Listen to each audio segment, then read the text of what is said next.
Bakit galit na galit po ang DDS ngayon kay Vice Ganda? Kapag nakahiga na ang tao, pag nakadapa na, hindi mo na sinisipa. You don't kick a dying dog. Binulabog mo ang kuta ng langgam, ngayon kinakagat-kagat ka. At sabi nga natin, hindi niya ito inaasahan. Hindi niya alam na ganito pala kalaki ang sunog na magaganap pagkatapos niyang paglaruan ang pangalan ng dating Pangulo. Ano ang sabi ng mga DDS na talagang galit na galit at gusto siyang sugkurin at ipako sa krus? Anong sabi? Kung saan ang mahinang parte ng katawan mo, doon ka namin bubueltahan.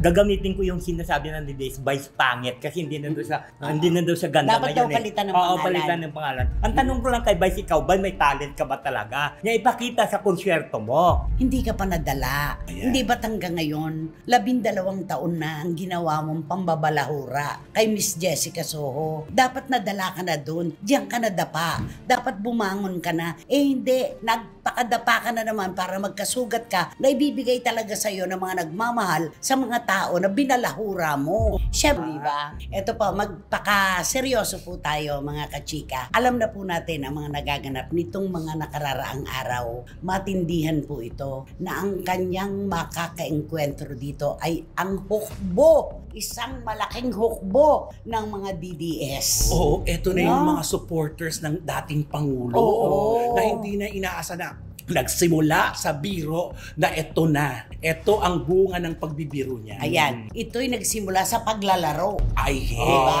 May laro eh. Oo. Na hindi ay inaasahan nito. Hindi niya ito inaasahan pero hiningi niya. Kaya binibigay sa kanya ngayon. Correct. Okay, tulad po ng aming sinasabi, bakit galit na galit po ang DDS ngayon kay Vice Ganda? Dito po tayo sa emosyonal na aspeto. Alam naman po natin kung ano ang nagaganap ngayon sa kanilang kampo. Ang kanila pong hinahangaan ang dating Pangulo, ang itinuturing po nilang pinakamahusay na Pangulo na nagkaroon ng Pilipinas. Yun ang kanilang paninindigan. Totoo. Nasa The Hague po ngayon, nasa Netherlands, nakakulong, may edad na. Ano ang sabi nila? Kapag nakahiga na ang tao, pag nakadapa na, hindi mo na sinisipa. You don't kick a dying dog. Sabi nga. Tama. Kasi napakasensitibo nitong napakasensitibo ang topic na ito na kanyang pinaglaruan sa kanyang concert kamakailan lang. Kaya nakita mo, nagsalita ang lahat na nasaktan. Ang mga nagsasalita ngayon at nababasa natin, nakikita, yun yung mga taong sumusuport at Na nagmamahal. sobrang nasasaktan. Yes. Sila po ngayon ay mga sugatan, sabihin na natin. Talagang malulungkot po sila dahil hindi nga nila alam kung anong magaganap doon sa Netherlands sa kanilang iniidolong Pangulo. Totoo. Tapos pinakialaman. Kaya ngayon parang hinamon niya ang tao na tulog. Ayan, nagising lahat po yung ng DDS. Sa salitang kolokyal, binulabog mo ang kuta ng langgam, ngayon kinakagat-kagat ka. Ganun lang yun. Ang nangyayari ngayon sa kanya. Unahin na natin. Ako napapanood ko lahat. Napapanood ko talaga lahat. At saka na iba-ibang version at iba-ibang tao at sanglupalop nagmumula. Totoo. Meron sa Spain. Oo, Diyos ko. Meron po talaga ha. Meron sa Amerika, meron sa Southeast Asia, meron sa Europe, at meron dito sa Pilipinas, at sa iba pa pong maraming lugar. Matindi po talaga. Ito yung literal na ipinapako sa krus si Vice Ganda talaga. Totoo. At sabi nga natin, hindi niya ito inaasahan. Hindi niya alam na ganito pala kalaki ang sunog na magaganap pagkatapos niyang paglaruan ang pangalan ng dating Pangulo. Maaring nag-expect sila habang sinusulat nila itong script na ito, pero hindi ganito kalaki. Maaring pag-usapan sila, pero hindi ganitong magagalit ang sambayanan. Yung ano dito, hindi na po ito question ng politika laban sa politika. Ito po ay question na ng respeto na ibinibigay sa mga dating naglilingkod sa ating bayan. Katulad ng dating Pangulong Rodrigo Roa Duterte. Ano po yung respeto talaga yung nawala doon Doon humuhugot kasi, doon sila humugot, doon sila nagsimulang umalma at nasaktan at nagsasalita ng mga nararamdaman nila. May mga nagbabanggaan ngayon, of course, di ba? Yung grupo nila PBBM. Yes. May mga kulay na pula, may dilaw, may asul, may pink, merong green, di ba? Pero hindi na po ito ngayon usapin ng ganyan eh. Nagtatanggol talaga ang mga DDS dahil sa kalagayan ngayon ng dating Pangulo. Kung ordinaryong senaryo lang to, yung nandyan lamang ang dating Pangulo at nakikita nakikipagbiruan, Totoo. malakas, Totoo. hindi nakakulong. Hindi ganito. Ay, hindi. Hindi Oo. ganito ang mangyayari, di ba? Ang question na po kasi ngayon, hindi na question ng politika yung labanan, question na po ito ng paiiralin sa usapin ng kagandahang asal sa isang sibilisasyon na tulad natin na dapat ay may respeto. Ayun, salitang respeto kasi ang Oo, hinahanap. yun ang ng mga- hinihingi. Kaya Correct. Di ba? Okay, ano ang una? Galit na galit ang mga DDS. Ngayon, lahat ng butas na pwede nilang masilip laban kay Vice Ganda, ginagawa nila. Katulad yung, huwag ka nang nagpapanggap na makabayan ka, Oo. na kunwari nagagalit ka sa China. Pero kumustahin mo naman ang mga raw materials mo, ang mga binebenta mong produkto dun sa iyong Vice Cosmetics, Oo. di ba? Galing. Made in China. Ayun na. Ayun na. Oo. Pati yun ha, Oo. napuntas dyan sa Ayan. makeup na yan. Oo, Oo. totoo yan. Ay, oo. Pangalawa, ano yung pangalawa? Ito yung pinopromote niyang sugal, yung online gaming. Na kung saan alam naman natin na Sinabi niya eh. Oo, ehemplo siya ng mga kabataan at influencer siya kung ano ang sasabihin niya nakakaapekto sa lahat. Ang sabi niya noon, wala akong nakitang nagsugal na gumanda ang buhay. Yes. Pero pinagkakitaan niya. Mm. Di ba? Nag-endorso siya Oo. ng sugal. Ano yung Okay. ikatlo? Ay, ikatlo, di siyempre, ang pinuputakpe at ang binulabog ngayon ng mga DDS, yung kanyang mga commercial. Mhm. Na ang dapat Endorsement. na endorsement niya, i-boycott ito lahat. Mm-mm. O lalo na isang food chain at saka yung mga delivery na ano yan, yes. nanawagan talaga Mga sila na cold cuts, na di ba? At i-boycott. marami pang iba. At saka alam mo, kagulat-gulat, totoo talaga nagkakaisa ang mga DDS. Ilang oras pa lamang pagkatapos ng kanyang unang gabi ng concert, 1,000,000 agad ang nabawas Oo, sa oo. kanyang sa Sa IG. kanya. Ay, nakakabahala talaga yan. Kasi mararamdaman mo talaga na parang isang kumpas. Kung nahahati ang Oo, daan. totoo. Nakakatakot yan. At saka sabi nga ng ating mga kababayan, nakakalungkot kasi sa It's Showtime, tumatalak ka pa ng kung ano-anong parang words of Oo, wisdom. yung mga pangalan. Kung ano-ano yung mga buhay. sinasabi mo. Pero anong ginagawa mo tungkol, sasabihin niya kunwari, ingatan natin ang ating mental health. Oo. Di ba? Mental health ang sinasabi mo. Pero ikaw ang unang-unang nambubuli. Anong ginagawa mo sa mga kasama mo? Si Ogie Alcacid, pinapansin mo, ang maliit niyang Oo, height. Di ba? Ang mata ni Jong Hilario, di ba? Mm-mm. Ano pa? Lahat. Si Lassie, kung pansinin niya na hindi maganda, pangit, di ba ganon? Si Ann Cortez, kung pansinin niya, Oo. grabe din, oo. Yung bibig Yung niya. bibig Oo. niya, laki Skin ng tube, oo, sabi di ba? niya. Ganun ba yun? Yan, napapansin po ngayon sa kanya yung mental health advocate daw siya, pero number 1 na nambubuli, di ba? Totoo. Ano tuloy ang nangyayari ngayon? Anong naganap? Naku, eto na ngayon. Binibueltahan tuloy ng mga taga-suporta ng dating Pangulo at iba pa, hindi lang yung kanyang nanay na nakakaawa. Oo. Na tahimik na hindi nila na-anticipate na hindi man ako mabueltahan, baka bueltahan ang mga mahal ko sa buhay. Dapat tinignan niya yun. Doon yung parting yun. Oo. Dapat nagkulang sila At saka kung tutuusin po talaga, hindi dapat madamay dito ang kanyang ina. Totoo yun, Mar. Wala naman pong kasalanan ang nanay niya doon sa pagbibitiw niya ng mga salita na paglalaro. Ah, Salita yes. ng paglalaro laban sa dating Pangulo. Pero ano ang nalaman natin? Ano ang sabi ng mga DDS na talagang galit na galit at gusto siyang sugkurin at ipako sa krus? Anong sabi? Kung saan ang mahinang parte ng katawan mo, doon ka namin bubueltahan. Ah. Yung nanay niya, may mga memes. Oo. At saka kung ano-anong mga salita. Alam niyo po, pagka napapanood ko at napapakinggan yung mga bira sa kanya ngayon ng mga DDS, ako ang nanliliit. Ako talaga nanliliit, diba? Mababanggit ako ng ilan kay Bistak Pilipinas. Bisdak Pilipinas. Si Papa Dudu. Papa Dudu. Oo. Si Banat Bay. Si Banat Bay. Oo. Alam niyo naman po na ang mga taong ito talaga ay nakikipaglaban ng patayan para sa dating Pangulo. Para po sa kanila, kapag sinaktan niyo ang Pangulo, sinaktan niyo na silang lahat na nagmamahal sa ating dating Pangulo. Oo, kasi naniniwala sila, tatay nila yun eh. At Tatay Digong. Oo, Tatay Digong Oo. ang tawag sa kanila. Kaya ngayon, siyempre alam mo naman ng mga taong galit. At Di ba? saka alam mo, di ba, sa mga Pilipino, di ba, pag magaling yung bata, tatanong ka agad, sino bang nanay niya? Tama.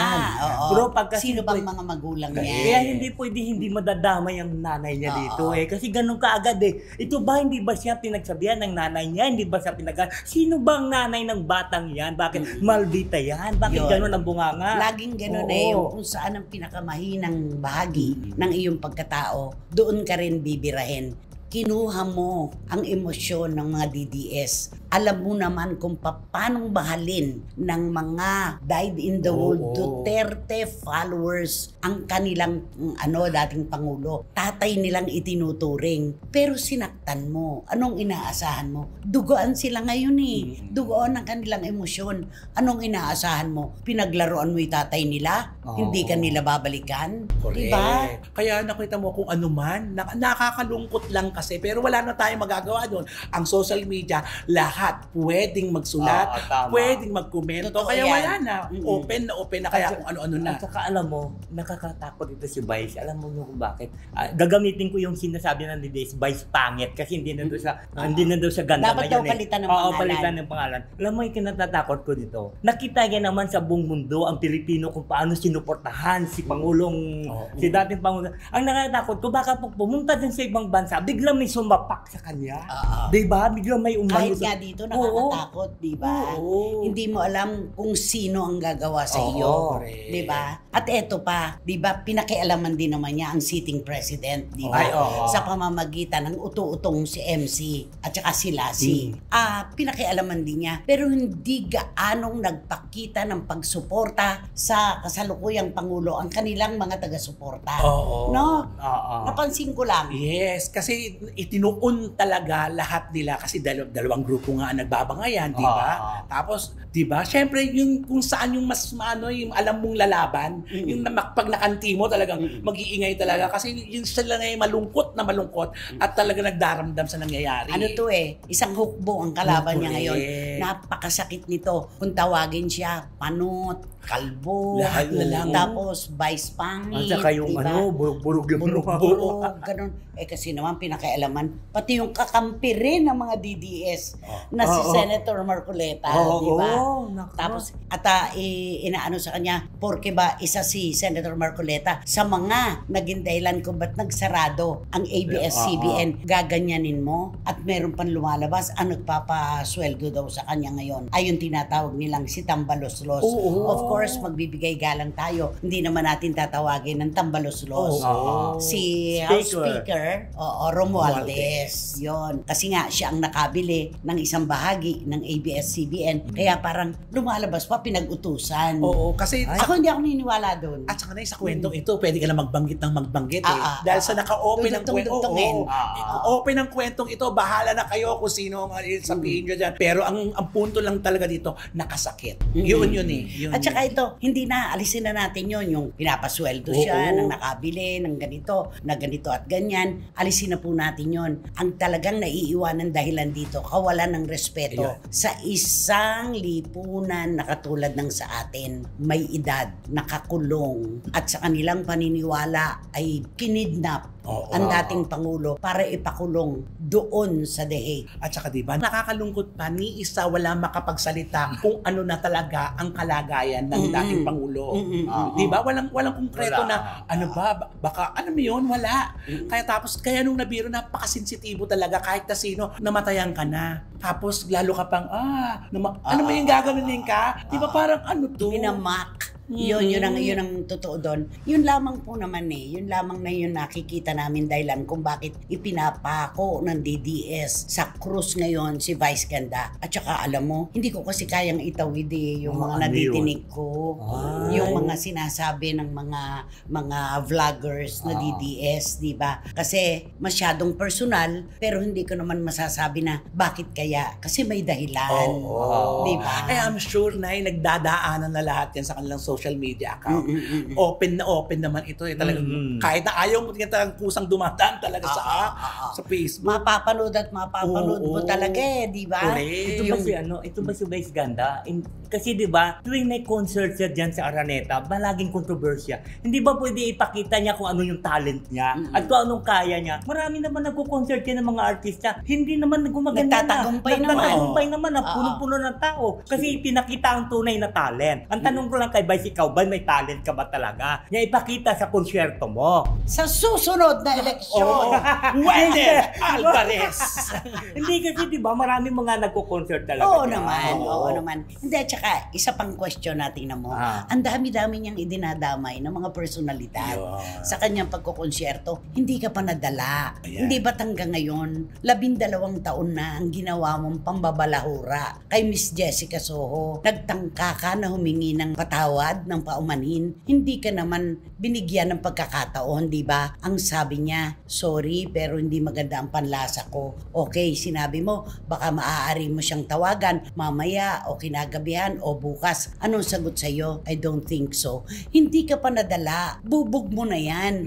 Dapat nadala ka na doon. Diyan ka nadapa. Dapat bumangon ka na. Eh hindi. Nagpakadapa ka na naman para magkasugat ka na ibibigay talaga sa'yo ng mga nagmamahal sa mga tao na binalahura mo. Oo. Yun lang yun. At saka nagginisa na naman siya sa sarili niyang mantika. Oo. Kasi nag-rewind na naman. Alam mo yun? Binalik. Naibalik Ibinalik. lahat talaga. Oo. Yung ultimo yung mga biru-biruan lang nakaka-open. Na-open niya yung mga kasama niya. Naglalabasan lahat. Totoo yan. Kaya nakakatakot itong mga panahon na ito. Sa panahon po ng social media, kahit sino ay pwedeng mag-post, pwedeng magsalita, pwede kang husgahan. Kami po, sanay na kami. Sanay na kami. Sa tindi po ng pang-aalipusta na inaabot ngayon ni Vice Ganda na hiningi niya yan eh. Hiningi niya yan. Ano mang itapon sa amin ngayon, parang baliwala na eh. Kasi Diba? narinig na natin dito yung yung the height. Oo, Eka nga. correct. At saka, kapag kami binabato, ay buhay kaming tatlo. Kasi di po ba, tanggapin natin ang katotohanan. Kailan ba natin ibinabato ang papuri sa isang tao? Di ba kapag kapatay na? Kaya kami, buhay na buhay kami. Dahil kami ay inyong tinutudla. Di ba? Ganun naman yun eh. Kailan ba lumulutang yung mga papuri, yung mga sana-sana, yung mga ganun. Di ba kapag namayapa na? Oo, di ba pagka namayapan na yung tao sabihin, alam mo, nung bait una, niya eh. ang bait niya, namimigay yan nung una na ano. Oo. Kaya ganun. Kaya okay lang po. Basta nasa tamang ano lang, yung dila ay nirerendahan. Oo, yun. Di ba? Tamang timpla ika nga. Oo. Ayan.